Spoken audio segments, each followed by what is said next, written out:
అప్పుల బాధలు వెంటాడుతున్నాయా? అయితే 6JVR వారి జాతిరత్నాలు ధరించండి. హాయ్, వెల్కమ్ టు మన టీవీ. నేను మనోజ్. కర్నూలు యాక్సిడెంట్లో 12 మంది చనిపోయారు. సో వాళ్ళ కుటుంబాలు ఎంత బాధపడ్డాయో మనందరం చూసాం. సో ఈ ట్రాజడీకి సంబంధించిన దాని వెనుక ఒక ఏదో అనుకోని ప్రమాదం కాదు, మానవ తప్పిదం ఉంది. ఏంటి దాని వెనుకున్న మానవ తప్పిదం మాట్లాడదాం. విస్తుపోయే నిజాలు మనతో అవి షేర్ చేయడానికి ప్రముఖ అనలిస్ట్, సామాజికవేత్త ప్రియ చౌదరి గారు ఉన్నారు. నమస్కారం మేడం. నమస్తే. దీని వెనుక మానవ తప్పిదమే అని అన్నారు ఇంతకుముందు. ఏంటి, ఎందుకు మేడం? ఇక్కడ రెండు విషయాలండి. యాక్సిడెంట్ అంటే ఏంటి? అకస్మాత్తుగా జరిగేది, అనుకోకుండా జరిగేది, అకస్మాత్తుగా జరిగేది. బట్ ఇక్కడ రెండు విషయాలు. మనం బస్సు విషయం తీసుకున్నా కూడా ఇది 200% అక్కడ ఆ ప్రయత్నాన్ని ఆపేటటువంటి పరిస్థితులు ఉన్నా కూడా వాళ్ళు ఒక బాధ్యతారాహిత్యంగా ప్రవర్తించినటువంటివే రెండు క్యారెక్టర్స్. ఒకటి బైక్ డ్రైవింగ్ చేసేటటువంటి వ్యక్తి కానివ్వండి, బస్ డ్రైవింగ్ చేసేటటువంటి వ్యక్తి కానివ్వండి. ఇవి రెండు తీసి పక్కన పెడితే రోడ్డు మీద బైక్ పడిపోయి ఉంది, అతను చనిపోయి ఉన్నాడు, డెడ్ బాడీని చూసి ఉంది, బైక్ ఉంది. దీన్ని చూసుకుంటూ దీన్ని దాటుకుంటూ వెళ్ళినటువంటి వాహన చోదకులు ఎంతమంది ఉన్నారు? వెహికల్ నడుపుకుంటూ వెళ్ళారు. 50 కాదండి, ఒక 10 మందినే తీసుకుందాం. 15 minutes లో 10 మంది లేదా నలుగురిని తీసుకుందాం. నలుగురు వెళ్తున్నప్పుడు ఇటు బైక్ రోడ్డు మధ్యలో పడిపోయి ఉంది, మనుషులు ఎవరు లేరు. పడిపోయిందంటే నిలబెట్టుందంటే పోనీ ఆగిపోయింది అంటే పక్కన ఆపుతారు. ఇక్కడ పడిపోయింది అని అంటే మనుషులు ఎవరు ఉండాలి? ఆ ఒక్క చిన్న లుక్ ఉండదు. సరే, ఫాస్ట్గా వెళ్ళిపోతున్నాం, మనం చూసుకోవట్లేదు. కానీ బైక్ డ్రైవింగ్ చేసే ప్రతి ఒక్కళ్ళకి కామన్ సెన్స్ ఉంటుందిగా. బైక్ పడిన విధానాన్ని బట్టి అక్కడ యాక్సిడెంట్ జరిగిందని. అట్లీస్ట్ నువ్వు అక్కడ ఆగడం నీకు భయం, ఆగి చూడడము భయం. నువ్వు వెళ్తూనైనా 100కి డయల్ చేసావా? అంబులెన్స్కి డయల్ చేసావా? పోలీసులకు కానీ అంబులెన్స్కి కానీ మీ చేతిలో ఫోన్ ఉంది కదా. మీరు దిగి శవాన్ని పక్కకి తీయండి, లేకపోతే బైక్ని పక్కకి తీయండి అని కూడా నేను అనను. మీ చేతిలో ఉన్నటువంటి సెల్ ఫోన్తో మీరు డ్రైవింగ్ చేస్తూ ఎన్ని గంటలు మాట్లాడుకుంటారు? అరే, బైక్ మీద వెళ్ళేవాడు కూడా ఇలా పెట్టుకొని హ్యాండిక్యాప్డ్ మాదిరి పోకుండా ఇట్ట పెట్టుకుని పోతాడు తప్ప, ఏది గర్ల్ ఫ్రెండ్ తోటో లేకపోతే కస్టమర్స్ తోటో లేకపోతే ఇంకెవరితోటో బిజినెస్ టాక్స్ నడుస్తూనే ఉన్నాయి కదా. రెండు చేతులు డ్రైవింగ్ మీద ఉన్నా కూడా ఫోన్ ఇట్ట పెట్టుకునో లేకపోతే హెల్మెట్లో పెట్టుకునో మాట్లాడుకుంటూ మీరు మీ పర్పస్ని ఇది చేసుకుంటే don't you have any social responsibility? I'm questioning. ఎవరికి కూడా సామాజిక బాధ్యత లేదా? ఇట్లా నేను వెళ్ళినప్పుడు కూడా నాకు అప్పుడప్పుడు ఇవి ఎదురుపడుతూనే ఉండే. ఎదురుపడినప్పుడల్లా జనం ఉన్నా సరే, ఆ యాక్సిడెంట్ల చుట్టూ జనం ఉన్నా సరే, జనం లేకపోయినా సరే, ఒక్క సెకండ్ నేను అక్కడ ఆగి 100కి ఫోన్ చేసి, ఎందుకంటే అంబులెన్స్ నెంబర్ నాకు తెలియకపోవచ్చు, నాకు తెలియదు కూడా. 100కి ఫోన్ చేసి పలానా ఏరియా అండి, ఇక్కడ నాకు ఒక్కొక్కసారి చెట్లు చేమలు ఉంటాయి, అసలు ఆ ప్రాంతం ఏదో కూడా తెలియదు. గూగుల్లో కొట్టుకొని ఆ ప్లేస్ ఏది వస్తుందో ఒకవేళ చూసుకొని నేను అది కంప్లైంట్ ఇచ్చి వెళ్ళిపోతా. ఐఎమ్ సో అండ్ సో అండి, ఇక్కడ ఈ యాక్సిడెంట్ జరిగింది, కొంచెం మీరు పట్టించుకోండి. ఇక్కడ జనం ఉంటే జనం అందరూ ఉన్నారని చెప్తే జనం లేకపోతే జనం లేరండి, ఇంకేదన్నా వస్తుందేమో, ఐఎమ్ సో అండ్ సో అండి అని చెప్పేసి నేను వెళ్ళిపోతా. కనీసం అది నా ఇది. ఎందుకంటే ఒక మహిళని నేను అక్కడ నిలబడలేను. ఒకటి. రెండు, జనం మొత్తం ఉన్నారు, వాళ్ళు చెప్పారో లేదో నాకు తెలీదు, జనం ఉన్నారు కాబట్టి నేను ఇన్ఫర్మేషన్ అన్న అట్లీస్ట్ నేను చేయగలిగినటువంటి బాధ్యత చేసి నేను పోలీసులకి రిపోర్ట్ ఇచ్చేసి నేను వెళ్ళినటువంటి కనీసం 2-3 ఇన్సిడెంట్స్, నేను ఎక్కువ చూడలేదు, 2-3 ఇన్సిడెంట్స్ అట్లాంటివి ఉంటే కూడా నేను ఖచ్చితంగా నేను చేసి వెళ్తా. నేను ఇక్కడ ఎవరు సరే, ఇది మనుషులు తప్పిదాం. రెండోది, ఈ బైక్ అతను ఎవరైతే ఉన్నారో ఫుల్గా తాగేసి ఫ్రెండ్ కూడా తాగేశాడు అనేది వార్తలు వస్తున్నాయి మనకి. వార్తలు వస్తూ అంత నిషాలో బైక్ డ్రైవ్ చేయొచ్చు అనే అనుమతి తీసుకొని వాళ్ళు అంత యథేచ్ఛగా డ్రైవ్ చేస్తున్నారంటే ఇక్కడ ఎవరు తప్పండి? ఇంట్లో అర్ధరాత్రి తాగి వస్తున్న కొడుకుని ప్రశ్నించినటువంటి తల్లిదండ్రులది. రెండవది, వాడు బైక్ వేసుకొని హెల్మెట్ లేదు, మొత్తుకుంటున్నారు పోలీసులు, హెల్మెట్ పెట్టుకోండి, హెల్మెట్ పెట్టుకోండి, హెల్మెట్ పెట్టుకోండి. హెల్మెట్ పెట్టుకుంటే జుట్టు ఊడిపోతుందంటే, ఇప్పుడు ప్రాణం ఊడిపోయింది కదా, ప్రాణమే పోయింది కదా, నీకు జుట్టు ఎక్కువ? నువ్వు అలవి కానటువంటి ఇష్యూస్లో ఉన్నప్పుడు, ప్రమాదకర సూచికలు ఉన్నప్పుడు నువ్వు దాని నుంచి అవేర్నెస్ తోటి బయటికి రావాలి అని అంటే హెల్మెట్ పెట్టుకోండి. అదే హెల్మెట్ ఉండున్నట్టయితే ఆ పిల్లవాడికి ఈ పని ఇది జరగకుండుండేది కాదు కదా. హెల్మెట్ లేదు. రెండోది అంటే స్వతంత్రంగా మనల్ని మనం ప్రొటెక్ట్ చేసుకోవడానికి సోషల్ రెస్పాన్సిబిలిటీ అని మనం ఎంత మాట్లాడుకుంటున్నామో సెల్ఫ్ రెస్పాన్సిబిలిటీ కూడా అంతే ఉండాలి మన శరీరం పట్ల. నిర్లక్ష్యము మన మీద మనకి లేదు. ఆ వయసులో అంత తాగి అర్ధరాత్రి పూట్ల రోడ్డు మీద తిరగడం అనేటటువంటి దానికి పర్మిషన్లు ఇస్తున్నటువంటి ప్రభుత్వానిది. తాగి ఇప్పుడు సిటీలో ఉన్నారనంటే ఇది పెట్టి వాసనలు చూస్తున్నారు. హైవే మీద జరిగేటటువంటి రోడ్ యాక్సిడెంట్ల వరకు అధిక శాతం తాగి వెహికల్స్ నడిపినటువంటిదే కదా. హైవే మీద మీకు ఎందుకు అవి దాన్ని ఏమంటారు, అది చూస్తారు కదా, తాగింది ఉఫ్ అని ఊపుతారు, అది దాన్ని ఏమంటారు, బ్రీత్ అనలైజర్స్ హైవే మీద ఎందుకు ఉండట్లేదు? హైవే మీద ఎవరు పెడతారండి? అది హైవే అండి అని అన్నప్పుడు రాత్రిపూట్ల జర్నీ చేయడానికి అనుమతి ఇవ్వకండి. ఎమర్జెన్సీ కేసులు తప్పితే ఇవ్వకండి. ఇప్పుడు నీకు కంట్రోల్ చేసేటటువంటి సిచ్యుయేషన్ నువ్వు లేనప్పుడు నియంత్రించాలి కదా. అర్థమైందా? హైవే మీద మేము వెళ్ళలేమండి, ఎన్ని చెక్ పోస్టులు పెడతామండి, ఎక్కడో తాగుతారన్నట్టు తాగినా ఆపేసి పక్కన పడాయి. ఈ విధంగా డ్రైవ్ పోనీ ఇలాంటి సంఘటనలు జరిగినప్పుడన్నా ఇలాంటి డ్రైవర్లు పెట్టి ఎక్కడికక్కడ తాగినటువంటి డ్రైవర్లని, ఆటో డ్రైవర్లను కానీ బైక్ డ్రైవ్ చేసే ప్రతి ఒక్కళ్ళని కూడా 6 నెలలు వాళ్ళ లైసెన్స్ రద్దు చేయండి. మాట వినరా? అరే హైవే మీద వెళ్ళేటప్పుడు తాగకూడదు అనేటటువంటి జ్ఞానం వాడికి ఉంటుంది కదా. అలాగే హైవే మీద బార్లు ఎందుకు ఉంటున్నాయండి? ఎవడు అనుమతిస్తున్నాడు? హైవే మీద బార్లు దేనికి ఉంటున్నాయి? ఎవరు తాగడానికి ఉంటున్నాయి? హైవే మీద ఎందుకు ఇస్తున్నారు? ఎందుకంటే వాళ్ళు తాగి డ్రైవ్ చేస్తూ అదే హైవే మీద పోతూ ఆ మహిళలు కనపడితే వాళ్ళకి రక్షణ ఎక్కడ ఉంటుంది? అలాగే ఎవరైనా భార్యాభర్తలు బైకుల మీద వెళ్తూ ఇలాంటి అఘాయిత్యాలు జరిగినటువంటి సంఘటనలు ఎన్ని లేవు? ఎవరికి రెస్పాన్సిబిలిటీ ఉంది ఇక్కడ? ప్రభుత్వానికి ఉందా? అలాగే బార్లు నడిపే వాళ్ళకు ఉందా? మద్యం షాపులు నడిపే వాళ్ళకు ఉందా? పర్మిషన్స్ ఇచ్చే వాళ్ళకు ఉందా? తాగేటోళ్ళకు ఉందా? నడిపేటోళ్ళకు ఉందా? ఎవరికి ఉందండి ఇక్కడ? ఎవ్వరికీ లేదు. మనం ఏంటి అనంటే ఇక్కడ ఎవరిని ఎవ్వడు పట్టించుకోడు. ఎవరినైనా ప్రశ్నించాము అనంటే తప్పు చేసిన వాడు తప్పు చేశాను అనేది రియలైజ్ అవ్వడం మానేసి మమ్మల్నే అంటారా అని తిరగబడేటటువంటి రోజుల్లోకి ఇవాళ జనం వచ్చేసారు. ఇంకొకటి, వెనకడికి ఒక కుటుంబంలో ఉన్నటువంటి వాడు తప్పు చేస్తే కుటుంబం కూడా సఫర్ అయ్యేటటువంటిది. ఇవాళ ఆ కుటుంబమే ఎదురు తిరుగుతుంది. మేం చేస్తాం, మావాడు చేశాడు, మావాడు చేశాడా?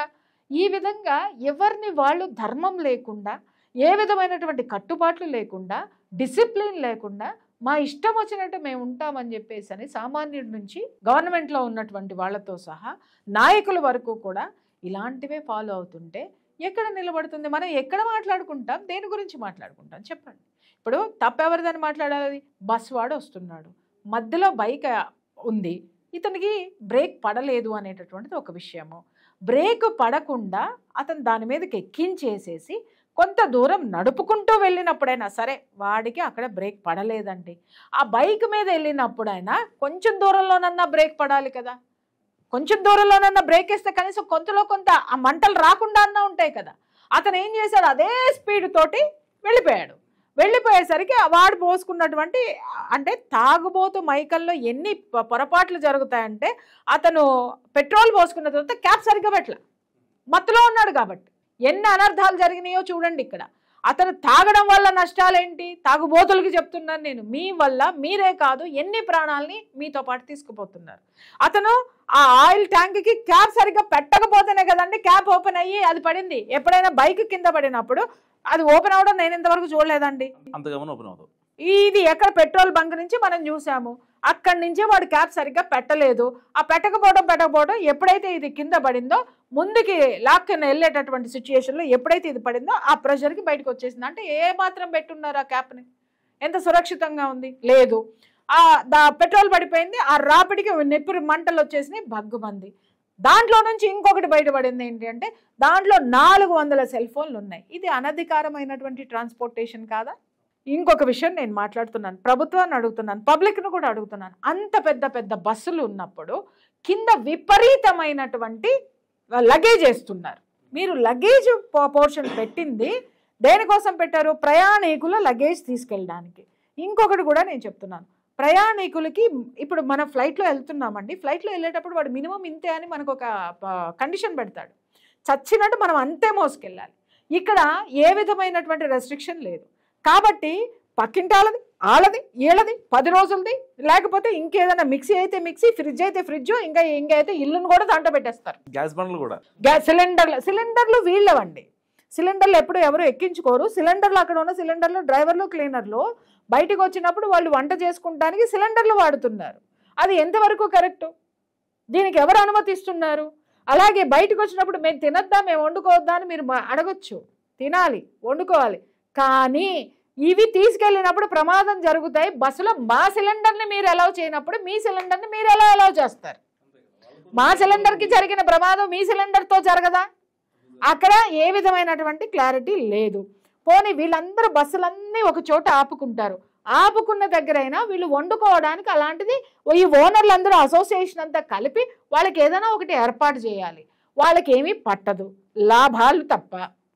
వ్యాపారస్తుడు ఎప్పుడు కూడా వ్యక్తిగతమైనటువంటి దీన్ని చూడడం ఏ కాలమో చెల్లిపోయింది. అది ఎవరికి వాళ్ళకి డబ్బు డబ్బు డబ్బు, నేను నేను నేను అని ఆలోచించడం వల్ల జరిగినటువంటి అనర్థం ఇది. అతనికి ఏమాత్రం రెస్పాన్సిబుల్ ఇది ఉందండి? ఏది ఉందా? ఏది లేదు. ఇంకొక విషయం ఏంటంటే అక్కడ సెల్ ఫోన్లు క్యారీ చేస్తున్నారు. బ్యాటరీలతో ఉన్నటువంటి వస్తువుల్ని ట్రాన్స్పోర్ట్లో పెట్టచ్చా? ఎందుకు పెట్టారు? కేసు ఎవరి మీద బుక్ చేయాలి? మీరు చూడండి, ఆ ఓనర్ మీద కించిత్ కేసు ఉంటుంది. ఇంకొకటి మీకు గుర్తుందో లేదో, చాలామంది మన ప్రేక్షకులకు గుర్తుందో లేదో, నాకు తెలిసి 10 years బ్యాక్ 2004 or 2005లో ఒక బస్ ఇట్లాగే నిట్ట నిలువున తగలబడిపోయింది. Palem incident, I think Palem incident. 45 members సజీవ దహనం, ఫుల్ స్లీప్ లో ఉన్నారు. అది కారణం ఏంటి చెప్పండి? షార్ట్ సర్క్యూట్ సంథింగ్ అన్న. షార్ట్ సర్క్యూట్ కానే కాదు, దాని లోపల విగ్గులు పెట్టి ఉన్నాయి. ఒక 1000-2000 విగ్గుల పార్సల్ వెళ్తుంది లగేజ్ క్యాబిన్ లో. ఆ బస్సు వెళ్తున్నప్పుడు అది ఏసీకి సంబంధించి కింద స్పాయిలర్స్ అన్నీ కూడా వేడి అవుతాయి, హీట్ అవుతాయి. ఆ హీట్కి, ఈ ప్లాస్టిక్ విగ్గులకి, ఆ హీట్కి అవి ఫైర్ ఆ హీట్ తీసుకుని ఫైర్ జనరేట్ అయ్యి అది ఏసీ బండి కాబట్టి మొత్తం తగలబడిపోయింది. ఈ రోజు వరకు ఆ కేసు ఏమైందో ఎవరికైనా తెలుసా? అడగమని చెప్పండి. ఈ ప్రపంచంలో డబ్బు పెట్టేస్తే దేన్నైనా కొనేయచ్చు అనేది చాలా ప్రూవ్ అవుతుంది. ఇక్కడ నేను అడుగుతున్నాను, ప్రాణాన్ని కొంటారా? ప్రాణం కూడా వదులుకునేటటువంటి నిరాసక్తత ఈ జనాల్లో వచ్చింది అంటే తప్పు ప్రభుత్వాలదా, ప్రజలదా, లేకపోతే డబ్బుదా, లేకపోతే ఏమీ పట్టించుకోకుండా ఒక వ్యవహారం వచ్చినప్పుడు మనం మాట్లాడుకుని వదిలేసేటటువంటి మనదా, మీడియాదా? మీడియా అవేర్నెస్ తీసుకొని రావాలి. కానీ ఆ చర్యలు చాలా వరకు మీడియా చేస్తుందా? కేవలము సంచలనాలు మాత్రమే తీసుకుని వదిలేస్తుందా? అంటే ఇదే కరెక్ట్. మనం కూడా ఏదైనా ఒక వీడియో చేస్తే, ఇప్పుడు మంచితనంగా ఒక వీడియో చేయండి, 200-300 కంటే వీడియో చూడరు. ఇప్పుడు నాలాంటి మొండిది ఏమనుకుంటుంది? చూసినా చూడకపోయినా సబ్జెక్ట్ చెప్పాలి అని అనుకుంటుంది. కానీ అందరికీ ఏమనుకుంటుంది? ఎందుకంటే లైట్లు పెట్టాలి, ఖర్చు, ఏసీ పెట్టాలి, కెమెరాలు పెట్టాలి, కెమెరామెన్కి జీతాలు ఇస్తున్నావు, ఇవన్నీ ఇస్తున్నావు, అసలు ఎవడో చూడని వీడియోల కోసం నేను ఎందుకు పని చేయాలండి? నేను ఇక్కడ డబ్బు ఖర్చు పెడుతున్నాను, నాకు తిరిగి డబ్బు కావాలి అనే మాట్లాడుకుంటారు. ఆల్మోస్ట్ ఇప్పుడు నేను కూడా ఏంటి అని అంటే 100 అంశాలు ఉంటే దాంట్లో 10 చెప్పగలుగుతాను. ఎందుకంటే 100 చెప్తే అసలు ఎవరు చూడనటువంటి పరిస్థితి, ఈ ప్రవచనాలు ఎవడంటాడో అన్నట్టుగా పక్కన పడేస్తారు. కానీ కొన్ని విషయాలు ఏవైతే ఉన్నాయో వాళ్ళు చూసినా చూడకపోయినా ఆ ఇన్ఫర్మేషన్ అనేటటువంటిది 100 మందికి వెళ్ళినా కూడా ఆ 100 మంది కనీసం 1000 మందిని తయారు చేస్తారనేది నా ఇంటెన్షన్. కాబట్టి ఖచ్చితంగా నేను ఆ విషయం చెప్తా. ఇక్కడ మనం మాట్లాడాల్సింది ఏంటంటే ఇలాంటి విషయాలు వచ్చినప్పుడు మనం ప్రభుత్వాన్ని ప్రశ్నించాలి. ఆ రోజు పాలెం సంఘటన జరిగినప్పుడు ఆ బస్సుది ఏమైంది అని ఎవరినైనా ప్రశ్నించడం జరిగిందా? మీడియాలో ఆ ప్రభుత్వాలని ప్రశ్నించడం జరిగిందా? ఆ ప్రభుత్వాలు ఏం చేశారో చర్చలు జరిగినాయా? అప్పుడు ఆ ప్రభుత్వాల మీద ఒత్తిడి అనేటటువంటిది రావడం అనేటటువంటిది జరుగుతుంది. ఇలాంటిది ఏమీ జరగలేదు. సో చర్యలు లేనప్పుడు చర్చలు ఎందుకు అంటాను నేను? పోనీ చర్చల ద్వారా చర్యలు రానప్పుడు ఆ చర్యలు రానటువంటి పలసబడేటటువంటి చర్చలు ఎందుకు కండక్ట్ చేయాలి? ఇక్కడ మనకి కావాల్సినది, ఇక్కడ ఏ సంఘటన అయితే జరిగిందో దాని మీద చర్యలు కావాలి. ఏ చర్యలు కావాలి? ఇంకొకసారి అది ఆ సంఘటన జరగకుండా, తాగుబోతు వాడు ఎక్కడెక్కడ తాగాడు, ఆ నైట్ టైంలో ఎవడు ఓపెన్ చేశాడు? మరి ఇక్కడ చూస్తున్నాం 9 తర్వాత 10 తర్వాత అన్ని క్లోజ్ చేయాలా? వాడు అంత పీకల దాకా ఎక్కడ తాగి ఉన్నాడు? అది ఒకటి ఇక్కడ మనం ఈ కేసులు తీసుకోవాల్సింది. రెండోది, వాడు పెట్రోల్లో ఆ తాగిన మత్తులో జరిగేటటువంటి నష్టాలు ఏముంటాయో పోలీసులు జనాలకు చెప్పే ప్రయత్నం ఏమన్నా చేస్తున్నారా? అవేర్నెస్ ప్రోగ్రామ్ ప్రభుత్వం తీసుకుంటుందా? రెండోది ఏంటి అని అంటే ఇటు ఉన్న డ్రైవర్ కూడా తాగాడు అనేది మొదట్లో మనకి కథనాలు వచ్చినాయి. అది ఏంటి అనేది నాకు స్పష్టత లేదు కాబట్టి నేను దాని జోలికి వెళ్ళను. కానీ ఒక బైక్ రోడ్డు మీద పడిపోతే నీకు స్పీడ్ బ్రేకర్ పడలేదని చెప్పి 45 మంది ప్రాణాలని నువ్వు స్పీడ్ ఆ బ్రేక్ వేయకుండా తీసుకెళ్లడం వల్ల ఇన్ని కుటుంబాలను రోడ్డు మీద కేవలం 2 తాగుబోతులు రోడ్డు మీద పడేశారంటే ఏమనాలి? తర్వాత అది చూసినటువంటి వాళ్ళు కూడా ప్రభుత్వం దృష్టికి తీసుకెళ్లకుండా ఉంటే రేపొద్దున నువ్వే ఆ రోడ్డు మీద ఉంటావేమో. అప్పుడు ఆ కుటుంబాలు గుండెలు బాదుకుంటే ఎవ్వరు చూడలేదంట, ఎవ్వరు చెప్పలేదంట, అయ్యో జనం ఎందుకు ఇలా అయిపోయారని మళ్ళీ మాట్లాడుకుంటాం. ఆ మాట మాట్లాడేటప్పుడు ఒక్కొక్కళ్ళు గుండెల మీద చెయ్యి వేసుకొని ప్రశ్నించుకోండి. నేను ఇలాంటి ఏమైనా జరిగినప్పుడు నేను అవేర్నెస్ చేశానా జనాన్ని, నా వంతు ప్రయత్నం నేను ఏదైనా చేశానా అని ప్రశ్నించుకొని ఆ తర్వాత బాధపడడం అనేది జనాలు చెయ్యాలి. ముందు ఎవరి కోసమో రూల్స్ కాదండి, రూల్స్ మన కోసం ఉన్నాయి. హెల్మెట్ పెట్టుకోవాలనేది మన రూలు. హెల్మెట్ పెట్టుకోకుండా ఎందుకు ప్రయాణం చేస్తున్నారు? ఏ తల్లి ఊరుకోవడానికి వీల్లేదు. ఇలా తాగి అర్ధరాత్రులు ఇంటికి వచ్చేటటువంటి బిడ్డల్ని నిలదీసేటటువంటి తండ్రులే. ఇప్పుడు వాళ్ళు ఏమంటున్నారు, నిలదీస్తే వాళ్ళు చెయ్యంత ఎదిగిపోయారండి, ఎలా నిలదీస్తామండి అని మాట్లాడుతున్నారు. నీ బిడ్డే నీ మాట విననప్పుడు ప్రకృతి వింటుందా, ప్రభుత్వం వింటుందా? నువ్వు ఫస్ట్ కార్యాచరణ ఇక్కడి నుంచి మొదలు పెట్టండి. చిన్నప్పటి నుంచే ఇప్పుడున్న తల్లులకి చెప్తున్నా, పుట్టగానే వాడి మొబైల్ వారేసి, అలాగే వాడికి ఏదన్నా చెయ్యాలంటే స్విగ్గీలో ఆర్డర్లు బారేసి చెయ్యకండి. తల్లి చేత్తో ఎంత చేదుగా పెట్టినా కూడా బిడ్డకు అది అమృతంలానే ఉంటుంది.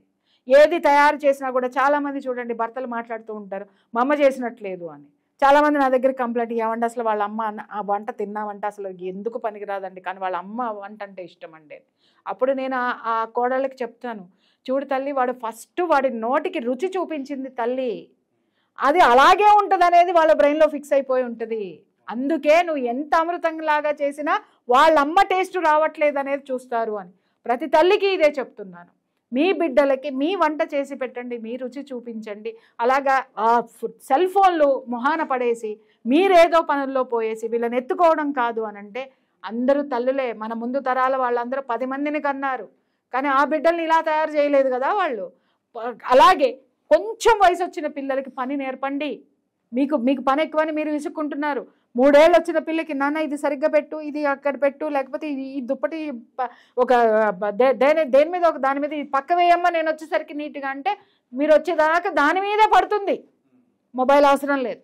అలాగే కొన్ని ఏదైనా ముందు పెట్టి ఇవన్నీ ఏరి పక్కన పెట్టమ్మా అని అంటే, మీరు వచ్చేదాకా ఆ పిల్ల పని చేస్తుంది, లేదా ఆ పిల్లవాడు ఆ పని చేస్తాడు. ఇంటి పనుల్లో వాళ్ళకి ఎందుకు దీన్ని నేర్పరు, క్రమశిక్షణని నేర్పి తీరాలి. అలా నేర్పకపోవడం వల్లనే ఇవాళ పిల్లలు ఇలా తయారవుతున్నారు, ఎదురు తిరుగుతున్నారు. దేంట్లోనూ వాళ్ళు బాధ్యత ఫీల్ అవ్వకపోవడానికి కారణం మీరు బాధ్యత పెట్టలేదు. సో ఇది మేడం అనాలిసిస్. సో మస్ట్గా మీరు ఏమనుకుంటున్నారో నాకు కామెంట్ చేయండి. చూస్తూనే ఉండండి మనం టీవీ.